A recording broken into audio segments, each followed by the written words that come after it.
Drew Lock had a really cool thing he said about Jerry Jeudy today that I wanted to kind of dive into. So Jerry Jeudy, his role in the offense, it needs to be more. I mean, we know it needs to be more. Tim Patrick's dealing with a soft tissue injury. We'll see what that ends up looking like, whether or not he can go this weekend. But one way or the other, the Broncos offense needs to start scoring more points. They need to start being more dynamic.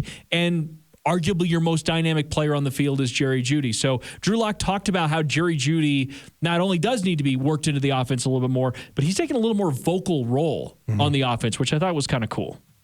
Yeah, there was a little miscommunication there. Me and him talked about it in practice, and we also talked after the game that there'll be no excuses for us two in practice if we don't complete a pass to each other. And if we do and complete a pass, we're going to run it 2 times after practice. We ain't completed a third pass today, and I think he wanted to run it 5 more times after practice. I've seen a big flip of a switch from him, talking in the huddle, being vocal, told the huddle to tighten up today, which was, as a wide receiver, as a rookie, not necessarily his responsibility to make sure the huddle's tight. It's definitely mine and the O-line, but he went in there and he got vocal. And I thought that was awesome. We talked about it after the game that, I looked back on my last games as a rookie, and I hated the fact that, I wasn't as vocal as I could have been and used the rookie and let the vets kind of talk as an excuse. I said, I don't want you to feel that, especially right now as we're kind of in a hole.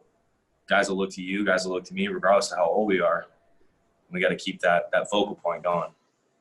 So what do you think about Jerry Jeudy taking on a little bit more vocal role? I'm all for it. At this point, the offense needs to, kind of piggybacking on our other conversation about Drew Lock, the offense needs to not only be about Drew Lock, it's got to be about other guys. Now, I know Noah Fant wants to be one of those guys. There are several guys on the offensive line that want to be vocal, but maybe Jerry Jeudy can help take a little bit of the pressure off Drew Lock. He can be a guy that they can get on the same page. They can start working something out on the offense. And then more than anything, just be a little bit of a leadership role on this team.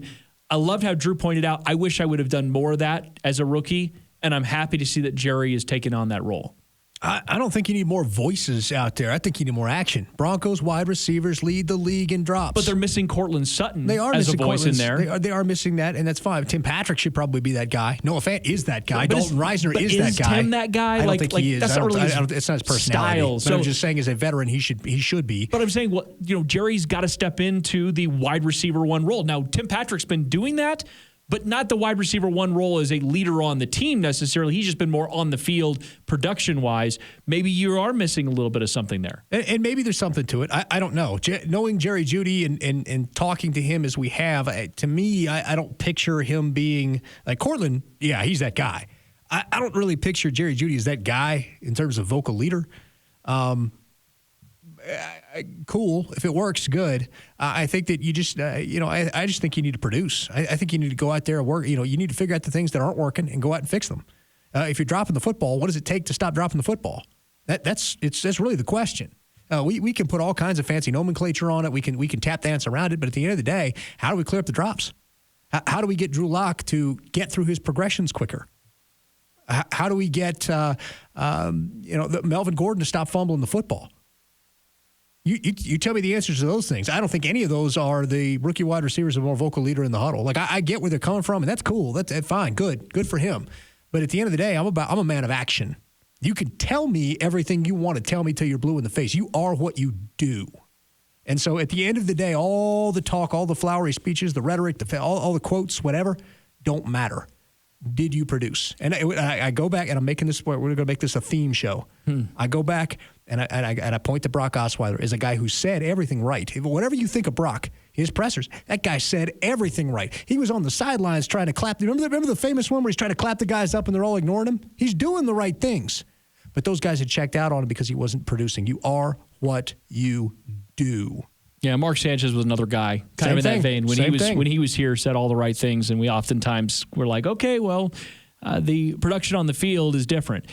What do you think about the part in there where he talked about during practices that they're running things back? and trying to, I guess it almost felt like we're not second nature yet. When he was talking about how we'll run it back and we're going to run it back 2 times, 3 times, Jerry Jeudy wanted to run it back 5 times on something they got. So it seems like an echo of what really is part of the problem with the offense and developing the chemistry. There's not very much second hand. Like they just don't quite get everything at the same time right now. They're all kind of existing on different planes of understanding what their job is. And that's an excellent point. And the reason for that is because when you have a young offense, they all have different learning curves. Mm-hmm. You know, and where all those curves meet at the same point, we can't tell yet. You know, we don't know who the slower learner versus the middle versus the fast. We don't know that stuff yet. And as far as going out and running it back 5 times, I appreciate the effort. But tell me, are you going out there and doing that so you can say you did it 5 extra times? Or are you going out there to get it right? Well, I mean, in the end, all that matters is what happens on Sunday.